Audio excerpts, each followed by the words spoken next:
ನಮಸ್ಕಾರ. ಒಂದು ಚಿತ್ರ 1000 ಪದಗಳಿಗೆ ಸಮ ಅಂತ ಹೇಳ್ತಾರಲ್ವಾ?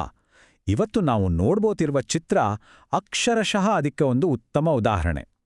ಬನ್ನಿ, ಈ ಒಂದು ಶಕ್ತಿಯುತ ಚಿತ್ರದ ಹಿಂದಿರೋ ಕಥೆಯನ್ನ, ಅದರೊಳಗಿನ ಪುರಾಣ, ಸಂಘರ್ಷ ಮತ್ತು ಭಕ್ತಿಯನ್ನ ಒಟ್ಟಿಗೆ ಸೇರಿ ಬಿಡಿಸೋಣ. ಈ ಚಿತ್ರವನ್ನ ಒಮ್ಮೆ ನೋಡಿ. ಇಲ್ಲಿ ಸಿಂಹದ ಮುಖ, ಮನುಷ್ಯನ ದೇಹ ನೋಡೋಕೆ ಎಷ್ಟು ಭಯಂಕರವಾಗಿ ಕಾಣ್ತೇಲ್ವಾ? ಆದ್ರೆ ಅದೇ ಜೀವಿ ಒಂದು ಪುಟ್ಟ ಮಗುವನ್ನ ಅದೆಷ್ಟು ಪ್ರೀತಿಯಿಂದ, ಮಮತೆಯಿಂದ ಅಪ್ಕೊಂಡಿದೆ. ಒಂದೇ ಫ್ರೇಮ್ನಲ್ಲಿ ಕ್ರೌರ್ಯ ಮತ್ತು ವಾತ್ಸಲ್ಯ. ಎಂಥ ಅದ್ಭುತವಾದ ಸಂಗಮ ಅಲ್ವಾ? ಹಾಗಾದ್ರೆ ಯಾರು ಈ ದೈವಿಕ ಮನುಷ್ಯ ಸಿಂಹ? ಆ ಮಗು ಯಾರು? ಯಾಕೆ ಈ ಒಂದು ಕ್ಷಣ ಇಷ್ಟೊಂದು ಶಕ್ತಿಯುತವಾಗಿದೆ? ಏನಿದರ ಹಿಂದಿನ ಕಥೆ? ಬನ್ನಿ, ನಮ್ಮ ಇವತ್ತಿನ ಈ ವಿಶ್ಲೇಷಣೆಯಲ್ಲಿ ಈ ಎಲ್ಲ ಪ್ರಶ್ನೆಗಳಿಗೆ ಉತ್ತರ ಕಂಡುಕೊಳ್ಳೋಣ. ಸರಿ, ಈ ಕಥೆಯನ್ನ ಅರ್ಥ ಮಾಡ್ಕೊಳ್ಳೋಕೆ ಮೊದಲಿಗೆ ನಾವು ಈ ಚಿತ್ರದಲ್ಲಿರೋ 2 ಮುಖ್ಯ ಪಾತ್ರಗಳನ್ನ ಪರಿಚಯ ಮಾಡ್ಕೊಳ್ಬೇಕು. ಅವ್ರಾರೋ ಅಂತ ಗೊತ್ತಾದ್ರೆ ಸಾಕು, ಇಡೀ ಕಥೆನೇ ನಮ್ಮ ಕಣ್ಮುಂದೆ ತೆರೆದುಕೊಳ್ಳುತ್ತೆ. ಇಲ್ಲಿ ನೋಡಿ, ಒಂದು ಕಡೆ ಇರೋದು ನರಸಿಂಹ, ಅಂದ್ರೆ ಸಾಕ್ಷಾತ್ ವಿಷ್ಣುವಿನ ಅರ್ಧ ಮನುಷ್ಯ ಅರ್ಧ ಸಿಂಹದ ಉಗ್ರ ಅವತಾರ. ಇನ್ನೊಂದು ಕಡೆ ಇರೋದು ಪ್ರಹ್ಲಾದ್, ವಿಷ್ಣುವಿನ ಮೇಲೆ ಅಚಲವಾದ ನಂಬಿಕೆ ಇಟ್ಟಿರೋ ಒಬ್ಬ ಮುಗ್ಧ ಪುಟ್ಟ ಬಾಲಕ, ಒಬ್ಬ ರಕ್ಷಕ, ಇನ್ನೊಬ್ಬ ಭಕ್ತ. ಈ ಇಡೀ ಕಥೆಯ ಕೇಂದ್ರಬಿಂದು ಒಂದು ಸಂಘರ್ಷ. ಆದರೆ ಇದು ಸುಮ್ಮನೆಯ ಒಳ್ಳೆಯದು ಮತ್ತು ಕೆಟ್ಟದ್ದರ ನಡುವಿನ ಯುದ್ಧ ಅಷ್ಟೇ ಅಲ್ಲ. ಇದಕ್ಕಿಂತಲೂ ಮಿಗಿಲಾಗಿ ಇದು ಒಬ್ಬ ತಂದೆ ಮತ್ತು ಅವನ ಸ್ವಂತ ಮಗನ ನಡುವಿನ ಒಂದು ದೊಡ್ಡ ಸಂಘರ್ಷ. ಹೌದು, ಈ ಕಥೆಯ ಖಳನಾಯಕ ಬೇರಾರೂ ಅಲ್ಲ, ಪ್ರಹ್ಲಾದನ ತಂದೆ ಹಿರಣ್ಯಕಶಿಪು.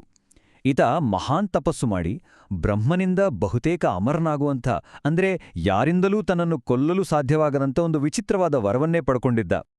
ಅದೆಂಥ ವರ ಗೊತ್ತಾ? ಅವನನ್ನ ಯಾರೂ ಸೋಲ್ಸೋಕೆ ಆಗ್ಬಾರ್ದು. ಅಂದ್ರೆ ಅವನಿಗೆ ಮನುಷ್ಯನಿಂದಾಗ್ಲಿ ಪ್ರಾಣಿಯಿಂದಾಗ್ಲಿ ಸಾವು ಬರಬಾರ್ದು. ಮನೆಯ ಒಳಗೆ ಅಥವಾ ಹೊರಗೆ ಸಾಯ್ಬಾರ್ದು. ಹಗಲೂ ಇಲ್ಲ, ರಾತ್ರಿಲೂ ಇಲ್ಲ, ನೆಲದ ಮೇಲೂ ಅಲ್ಲ, ಆಕಾಶದಲ್ಲೂ ಅಲ್ಲ. ಅಷ್ಟೇ ಅಲ್ಲ, ಯಾವುದೇ ಆಯುಧದಿಂದಲೂ ಅವನ ಪ್ರಾಣ ಹೋಗಬಾರ್ದು. ಹೀಗೆ ಪ್ರತಿಯೊಂದನ್ನು ಯೋಚಿಸಿ ಲೆಕ್ಕಾಚಾರ ಹಾಕಿ ವರ ಪಡೆದಿದ್ದ. ಆಲ್ಮೋಸ್ಟ್ ಅಜೇಯನಾಗಿ ಬಿಟ್ಟಿದ್ದ. ಇಷ್ಟೆಲ್ಲ ಶಕ್ತಿ ಬಂದ್ಮೇಲೆ ಏನಾಗುತ್ತೆ? ಅಹಂಕಾರ ತಲೆಗೇ ಇರುತ್ತೆ. ಹಿರಣ್ಯಕಶಿಪು ತನ್ನನ್ನೇ ದೇವರು ಅಂತ ಘೋಷಣೆ ಮಾಡಿಬಿಟ್ಟ. ನಾನೇ ಬ್ರಹ್ಮಾಂಡದ ಒಡೆಯ, ನನ್ನನ್ನೇ ಪೂಜೆ ಮಾಡಿ ಅಂದ. ಆದರೆ ಅವನ ಸ್ವಂತ ಮಗ ಪ್ರಹ್ಲಾದ ಮಾತ್ರ ವಿಷ್ಣು ಭಕ್ತಿಯನ್ನ ಬಿಡ್ಲೇ ಇಲ್ಲ. ಸಹಜವಾಗಿಯೇ ಇದು ತಂದೆಯ ಕೋಪಕ್ಕೆ, ದ್ವೇಷಕ್ಕೆ ಕಾರಣವಾಯಿತು. ತನ್ನ ಮಾತು ಕೇಳದ ಮಗನ ಭಕ್ತಿಯನ್ನ ಮುರಿಯಲೇಬೇಕು ಅಂತ ಹಿರಣ್ಯಕಶಿಪು ನಿರ್ಧರಿಸ್ತಾನೆ.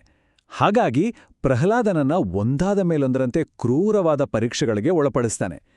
ಇದು ನಿಜಕ್ಕೂ ಪ್ರಹ್ಲಾದನ ನಂಬಿಕೆಗೆ ಎದುರಾದ ಅಗ್ನಿ ಪರೀಕ್ಷೆ. ಮೊದಲಿಗೆ ಪ್ರಹ್ಲಾದನಿಗೆ ಮಾರಣಾಂತಿಕ ವಿಷವನ್ನ ಕುಡಿಸ್ತಾರೆ. ಆದರೆ ಏನೂ ಆಗೋಲ್ಲ. ವಿಷ್ಣುವಿನ ಮೇಲಿನ ಭಕ್ತಿ ಅವನನ್ನ ಕಾಪಾಡುತ್ತೆ. ಸರಿ, ಇದೋ ಆಗ್ಲಿಲ್ವಾ ಅಂತ ಅವನನ್ನ ಒಂದು ದೊಡ್ಡ ಪರ್ವತದ ಮೇಲಿಂದ ಕೆಳಗೆ ತಳ್ತಾರೆ. ಆದ್ರೆ ಅಲ್ಲೂ ವಿಷ್ಣು ಪವಾಳದಂತೆ ಬಂದು ಕಾಪಾಡ್ತಾನೆ. ಕೊನೆಗೆ ಮದವೇರಿದ ಆನೆಗಳ ಕಾಲಡಿಗೆ ಹಾಕಿ ತುಳಿಸೋಕೆ ಪ್ರಯತ್ನಿಸ್ತಾರೆ. ಆದರೆ ಆ ಆನೆಗಳು ಕೂಡ ಆ ಮಗುವಿಗೆ ಒಂದು ಸಣ್ಣ ನೋವನ್ನು ಕೊಡೋದಿಲ್ಲ. ಒಂದಲ್ಲ, ಎರಡಲ್ಲ, ಹೀಗೆ ಎಷ್ಟೇ ಪರೀಕ್ಷೆಗಳು ಎದುರಾದ್ರೂ ಪ್ರಹ್ಲಾದನ ಭಕ್ತಿ ಇದೆಯಲ್ವಾ, ಅದು ಒಂದು ಕಿಂಚಿತ್ತೂ ಕಡಿಮೆ ಆಗಲಿಲ್ಲ. ಅವನ ನಂಬಿಕೆ ಮಾತ್ರ ಅಚಲವಾಗಿತ್ತು. ಇದು ಹಿರಣ್ಯಕಶಿಪುವನ ಕೋಪವನ್ನ, ಹತಾಶೆಯನ್ನ ಮತ್ತಷ್ಟು ಹೆಚ್ಚಿಸಿತು. ತನ್ನ ಯಾವ ಪ್ರಯತ್ನವೂ ಫಲಿಸದೇ ಇದ್ದಾಗ ಕೋಪ ಮತ್ತು ಹತಾಶೆಯಿಂದ ಕುದಿಯುತ್ತಿದ್ದ ಹಿರಣ್ಯಕಶಿಪು ತನ್ನ ಮಗನಿಗೆ ಕೊನೆಯದಾಗಿ ಅಂತಿಮವಾದ ಒಂದು ಸವಾಲನ್ನ ಹಾಕ್ತಾನೆ. ಕಥೆಯ ಕ್ಲೈಮ್ಯಾಕ್ಸ್ ಶುರುವಾಗೋದೇ ಇಲ್ಲಿಂದ. ಆಗ ಕೋಪದ ಉನ್ಮಾದದಲ್ಲಿದ್ದ ಹಿರಣ್ಯಕಶಿಪು ಅರಮನೆಯ ಒಂದು ಕಂಬವನ್ನ ತೋರಿಸಿ ಗರ್ಜಿಸ್ತಾನೆ. ನಿನ್ನ ದೇವರು ಎಲ್ಲೆಲ್ಲೂ ಇದ್ದಾನೆ ಅಂತೀಯಲ್ಲ, ಹಾಗಿದ್ರೆ ಈ ಕಂಬದಲ್ಲಿದ್ದಾನಾ ತೋರ್ಸು ಅಂತ. ಅದಕ್ಕೆ ಪ್ರಹ್ಲಾದ ಸ್ವಲ್ಪವೂ ಭಯಪಡದೆ, ಹೌದು ತಂದೆ, ಖಂಡಿತ ಇದ್ದಾನೆ ಅಂತ ಧೈರ್ಯದಿಂದ ಉತ್ತರ ಕೊಡ್ತಾನೆ. ಪ್ರಹ್ಲಾದ ಹಾಗೆ ಹೇಳಿದ ತಕ್ಷಣ ಆ ಕಂಬ ಢಮ್ ಅಂತ ಸೀಳ್ಕೊಂಡು ಅದರಿಂದ ಹೊರಬರುತ್ತೆ ನರಸಿಂಹನ ಅವತಾರ. ಇದು ನಿಜವಾಗ್ಲೂ ಈ ಕಥೆಯ ಅತ್ಯಂತ ಅದ್ಭುತವಾದ ಭಾಗ. ಯಾಕಂದ್ರೆ ಹಿರಣ್ಯಕಶಿಪುವಿನ ವರದ ಪ್ರತಿಯೊಂದು ಕಂಡೀಷನ್ಗೂ ಇಲ್ಲಿ ಉತ್ತರ ಸಿಗುತ್ತೆ.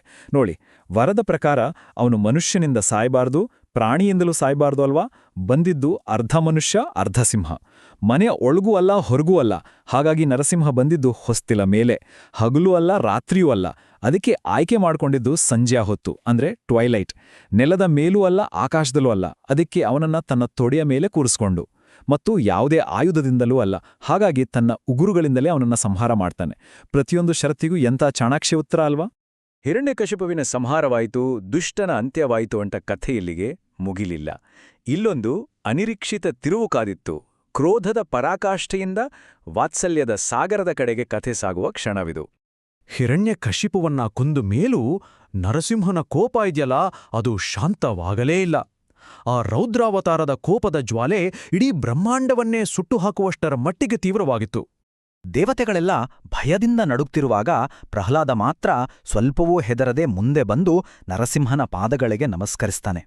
ತನ್ನ ಪುಟ್ಟ ಭಕ್ತನ ಆ ನಿಷ್ಕಲ್ಮಷವಾದ ನಿರ್ಭಯವಾದ ಭಕ್ತಿಯನ್ನ ನೋಡಿದ ತಕ್ಷಣ ಆ ಪ್ರಳಯಾಂತಕ ಕೋಪವೆಲ್ಲ ಕರಗಿ ನೀರಾಗುತ್ತೆ. ಆಗಲೇ ಆ ಉಗ್ರ ರಕ್ಷಕ ಆ ವಾತ್ಸಲ್ಯಮಯಿ ತಂದೆಯಾಗಿ ಬದಲಾಗೋದು. ನಾವು ಆರಂಭದಲ್ಲಿ ನೋಡಿದ ಆ ಚಿತ್ರದ ಹಿಂದಿನ ಕಥೆಯೇ ಇದು. ಹಾಗಾದ್ರೆ ಈ ಕಥೆಯಿಂದ ನಮಗೆ ತಿಳಿಯೋದೇನೋ? ನೋಡಿ, ಇದು ಕೇವಲ ಒಂದು ಪುರಾಣ ಕಥೆಯಲ್ಲ. ಇದು ಕೆಟ್ಟದ್ರ ಮೇಲೆ ಒಳ್ಳೇದು ಯಾವಾಗ್ಲೂ ಗೆಲ್ಲುತ್ತೆ ಅನ್ನೋದರ ಸಂಕೇತ. ನಮ್ಮ ನಂಬಿಕೆ ಅಚಲವಾಗಿದ್ರೆ ಅದು ನಮ್ಮನ್ನ ಯಾವುದೇ ಅಪಾಯದಿಂದ ರಕ್ಷಿಸುತ್ತೆ ಅನ್ನೋದಕ್ಕೆ ಸಾಕ್ಷಿ. ಅದು ಎಲ್ಲಕ್ಕಿಂತ ಹೆಚ್ಚಾಗಿ ಎಂಥದೇ ದೊಡ್ಡ ಕ್ರೋಧವನ್ನಾದರೂ ಶುದ್ಧವಾದ ಪ್ರೀತಿ ಆರ್ ಭಕ್ತಿಯಿಂದ ಶಾಂತಗೊಳಿಸಬಹುದು ಅನ್ನೋ ಅದ್ಭುತ ಸಂದೇಶವನ್ನ ಈ ಕಥೆ ನಮಗೆ ಕೊಡುತ್ತೆ. ಕೊನೆಯದಾಗಿ ಈ ಕಥೆ ನಮ್ಮ ಮುಂದೆ ಒಂದು ಪ್ರಶ್ನೆಯನ್ನ ಇಡುತ್ತೆ. ನಿಜವಾದ ಶಕ್ತಿಯಂದ್ರೆ ಏನು? ಅದು ದೈಹಿಕ ಬಲದಲ್ಲಿದೆಯಾ ಅಥವಾ ಅಚಲವಾದ ನಂಬಿಕೆಯಲ್ಲಿದೆಯಾ? ಈ ಒಂದು ಪ್ರಾಚೀನ ಕಥೆ ಇವತ್ತಿನ ನಮ್ಮ ಜಗತ್ತಿಗೂ ಎಷ್ಟೊಂದು ಪ್ರಸ್ತುತ ಅಲ್ವಾ? ಈ ಬಗ್ಗೆ ಯೋಚಿಸ್ತಾ ಈ ವಿಶ್ಲೇಷಣೆಯನ್ನ ಮುಗಿಸೋಣ.